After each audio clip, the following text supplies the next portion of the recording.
Hey, welcome back to the Disney Plus Everyday Challenge, and today we have Guardians of the Galaxy Volume 2. This is a sequel, obviously, to Guardians of the Galaxy, the original from James Gunn, written and directed. This is from 2017.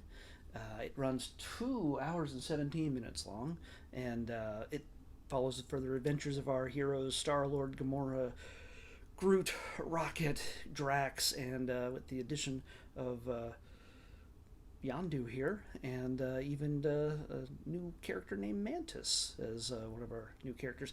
Again, odds are I'm going to talk about this with some spoilers because the movie's out long enough that if you really, really cared about watching it, you would have seen it by now, odds are, and if you wouldn't be listening to me talk about it beforehand. Like, let's take the recommendation of a stranger over any of your friends who are telling you it's a good movie or it's a crap movie, you know. But anyway, this sends our team of pseudo heroes who also spend a lot of time robbing from anybody they can get. They're criminals, but they lean towards the good side. Uh, they get in some trouble with some really haughty, golden skinned aliens who think they're pretty much better than anybody else, and it causes some conflict, and they end up in the arms or on the planet of a man named Ego. Now, Marvel Comics readers will know exactly who and what Ego is from the very start. Uh, have Kurt Russell playing that role is something. I mean, he's a Disney movie icon. The teacher, the computer wore tennis shoes, you know, and stuff like that. He's been in Disney films forever, and yeah, this isn't a Disney film; it's a Marvel film. But hey, if you're gonna hire anybody, this is just the perfect role. He's Snake Plissken. He can do anything. So yeah, it's always good to see him on screen, and I, you know, I could reveal who he is to you. I realize I said I was going to put spoilers in here, but I'm sort of waffling. I don't like giving out spoilers, but sometimes you got to do that in order to get a point across, which I'm not doing right now at all. So, but yeah, he shows up and he's got a big secret, and an even bigger secret, a big secret that he tells, and a bigger secret that he does not tell until the very last moment. Um, we see him in the very beginning, though, of the film as a man from outer space who's in love with Peter Quill's mom, and guess what? They made a baby, Peter. And well, okay, I just revealed it to you. So, Ego reveals himself to be Peter's father, and this changes Peter's world. Honestly, everything about this movie, the entire theme of this movie, is family. It's family relationships. It's the sisters. The battle of sisters between Gamora and Nebula. Butting each, they grew up together at the side of Thanos, where he forced them to fight each other practically every day, and whoever lost, well, Nebula tended to lose to Gamora because Gamora is the most dangerous woman in the galaxy. But so every time Nebula lost, he'd take a part off of her until she was half machine, half blue alien. I don't know. I can't remember what her alien race is. But again, they're not blood family, but they are sisters in experience, and they shared a father. And yeah, it also speaks to a lot of abuse in a sense, because and neglect. We got Peter asking Ego why he left his mom, and Peter not handling it too well because he's always wanted a dad because he was jealous, and he made up a story about how David Hasselhoff was really his dad, but he was too busy because he's always making Knight Rider and, you know, doing concerts in Germany and things like that. So Peter. Sometimes I think a lot of the point of this is that sometimes blood family isn't necessarily the only family you can have. You can create a family through those who are closest to you, through friends, in this case also coworkers, who who constantly butt heads. Peter and Rocket are always button heads with their egos. Who's a better pilot? Who's whatever. They're always doing that. Then you have Drax dealing with the loss of his wife and child, and confiding in Mantis. And we get the other father-son issue between Yondu and Peter, who was technically more of a father to Peter than Ego obviously ever was. He raised him, even if he was cruel much of the time. It made him tough enough to survive the wilds of space from a very young age. So yeah, this is thematically, it's family, family, family, made families and blood families, and the good and the bad that comes with all of that, and dealing with it and learning to deal with a lot of that stuff when it turns out really, really bad, no matter how badly you want it to be ideal. So, so yeah, it's a family film with swearing trees, which you don't know that he's swearing, but he says, "I am Groot." Vin Diesel says, "I am Groot," and well, Rocket translates for us. So I can't say enough good stuff about this because some people get a little annoyed the fact that everything has to be a joke, even in serious moments. They have to undercut it with a joke. It seems to be a Marvel MCU way. Like they can't ever take anything too seriously, but I don't mind that. This is it's a cosmic spectacle type of film. It's the MCU's second foray into science fiction, into the whole genre of science fiction. But it's also a comedy. It's a huge adventure. They're not necessarily superheroes like everybody else is technically labeled.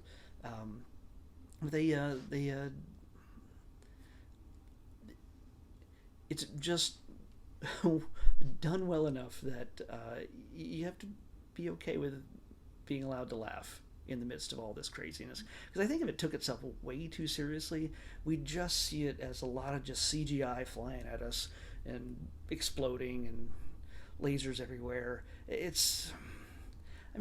Technically, like Flash Gordon had to be somewhat of an influence on this. But Flash Gordon is from 1980, and it's one of my favorite films. You see it up there. It's my original album from 1980. It's very candy colored. And by the way, this movie is one of the most colorful movies the MCU had made to date. I can't remember if this came before or after Doctor Strange, because that was Technicolor as well. But yeah, this might be the same year.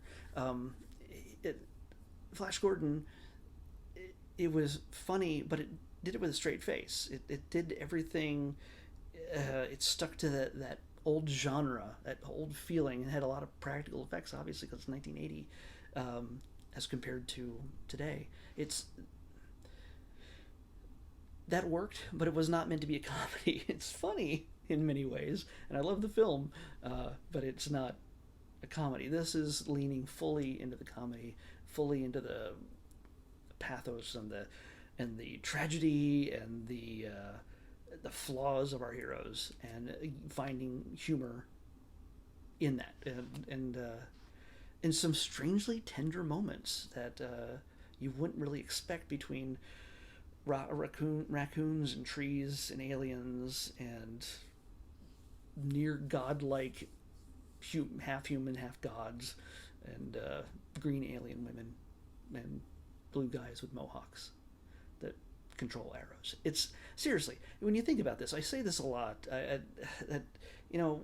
don't want to compare DC and Marvel. They're like, oh, one's good, one's bad. No. It's just, it seems that even when you're dealing with the iconic characters like Superman, Batman, Wonder Woman, it took them a really long time to create something that we take for granted. It's each of them have had their great movies. Superman's in the 1970s, Wonder Woman most recently.